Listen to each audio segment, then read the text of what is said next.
এটা হচ্ছে কিসমতো চাক্কা চাক্কা ঘুরতে ঘুরতে মাঠে নিচে ঢুকে গেছে। যাত্রা করে চিপস আনছি 2 গাড়ি, এক বাড়িতে 7 ডালে আছে আনবার পরে এক গাড়ি ঢুকেবার লগে এই অবস্থা হয়ে গেছে। আমরা তো কাজ বাড়িয়ে গেছে খুব, মানে এটা যে গাড়ির অবস্থা হয়েছে এটা ডজা ছাড়া তুলনো উপায় নাই, বা অন্য গাড়ি দিয়ে টানতে হইব।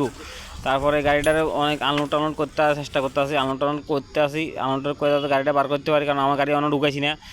একটা গাড়ি ঢুকে পরেই অবস্থা খারাপ হয়ে গেছে, মানে গাড়ি পুরো চাক্কাই পুরো নিচে গেছে। এরপরে আমি চিন্তা করতেছি যে আমার গাড়ি কি ঢুকামো না ঢুকামো চিন্তা করতেছি, কারণ প্রথম গাড়িটা ঢুকিয়ে অবস্থা খারাপ হয়ে গেছে একদম পুরো গাড়ি, মানে কি অবস্থা হচ্ছে। এরপর গাড়িটা কষ্ট মষ্ট আনলোড করে মানে কোনো রকম আমি এরপরে আমার গাড়ি দিয়ে আমারটা আনলোড করছি একটু আগে আনলোড করে, এরপর কষ্ট মষ্টে গাড়িটা টাইনে আমার গাড়িটা টাইনে, এরপরে দুটো গাড়ি বার হয়ে দুটো গাড়ি আবার যাবো আজকে অনেক দিন পরে লং জার্নি আইসে অমরপুর যাবো, উইলনা টু অমরপুর টিপ আজ পর্যন্ত কোনো দিন আইসে না, আজকে আইসে। আবার কারণ আছে, কারণটা অনেক কিছু আছে, কইলে শেষ হতো না। তো যাই হোক, এবার আমার গাড়িটা আবার বালুঘাটটা লুই আসি, বালুঘাটতে আসার পরে বালুটা লুট করে পরে আমি গাড়ি লিয়ে বাড়ি গেছি অমরপুর উদ্দেশ্যে। যাইতে যাইতে আমি প্রায় সিত্তামারা কাছাকাছি হচ্ছি। এখন সিত্তামারা আমরা ক্রস করতে আসি, সিত্তামারা যে বাজারটা আছে সিত্তামারা পুরান বাজারটাও ক্রস করতে আসি। আমার সামনে গাড়ি আরেকটা আছে, কারণ 2টা গাড়ি এক লগে যাইব অমরপুর নতুন করিয়া। আমি জানি না কার অর্ডার, আমার আরেকজনে কইছে, যার কারণে আমি অর্ডারটা নিতে আসি। ভালো কথা, অনেক দূরে আজকে, মানে কোনো দিন আইসে না এরকম দূরে অর্ডার, আজকে প্রথম একটা অর্ডার আইসে অনেক দূরে, মানে টাকাও বেশি হইব। তো এরপরে রওনা দিয়েছি, সিত্তামারা বাজারটা পার হয়ে গেছি আমরা মোটামুটি। তো দাম হয়েছে অমরপুর উদয়পুর দিয়া, একদম শর্টকাটের রাস্তা উদয়পুর।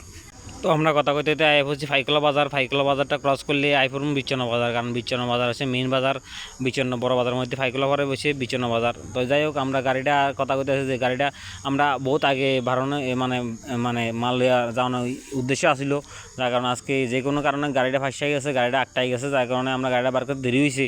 সেই কারণে আমরা মোটামুটি যাইতে দেরি হইতে আছে, কারণ আমি কোন সময় এটাই মেন কথা, কারণ বিল্লা থেকে অমরপুর এমন সময় রানা দিছি 2টা-3টার সময় রানা দিছি, আইতে তো অনেক সময় লাগবে। যাই বিচ্ছন্ন ক্রস করে মোটামুটি উদয়পুরের কাছাকাছি আমরা ক্রস করছি, মানে উদয়পুর ডিস্ট্রিক্টে ঢুকে গেছি ফেরতে। আর টপগেট মানে মোটামুটি ক্রস করতে আছে, কারণ যাইতে হলে ভেজাল আছে বালু গাড়ি। এরপরে আমরা অনেক জায়গা দাঁড়া করে, ফরেস্টার আছে, গেট আছে। এরপরে আমরা আই হচ্ছি মোটামুটি উদয়পুর চন্দ্রপুরের কাছাকাছি, চন্দ্রপুর ক্রস করে মাতাবাড়ির কাছাকাছি আই হচ্ছি, কারণ মাতাবাড়ি আমরা ত্রিপুরার সবচেয়ে শ্রেষ্ঠ মন্দির হয়েছে মাতাবাড়ি। আমি একটু দর্শন করে নমস্কার করিয়া এরপরে রওনা দিছি। একটু দাঁড়াইছি বলতে একটু দাঁড়াইছি, বেশি দাঁড়াইছি না।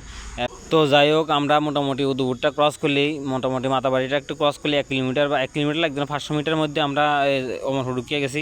অমরপুর ঢুকে পরে পুরা ভিডিও দেখাচ্ছি না, কারণ অন্ধকার হতে আছে, সন্ধ্যা হইতে আছে, যার কারণে পুরা ভিডিওতে দেখাইতে আসছি না আমি। এরপর আইয়া ফাড়ি বাড়িতে আনলোড করতে আসছি। এদিক দিয়ে আমি একটা গাছ দেখছি, আমরা ছোটোবেলা যখন বেলুন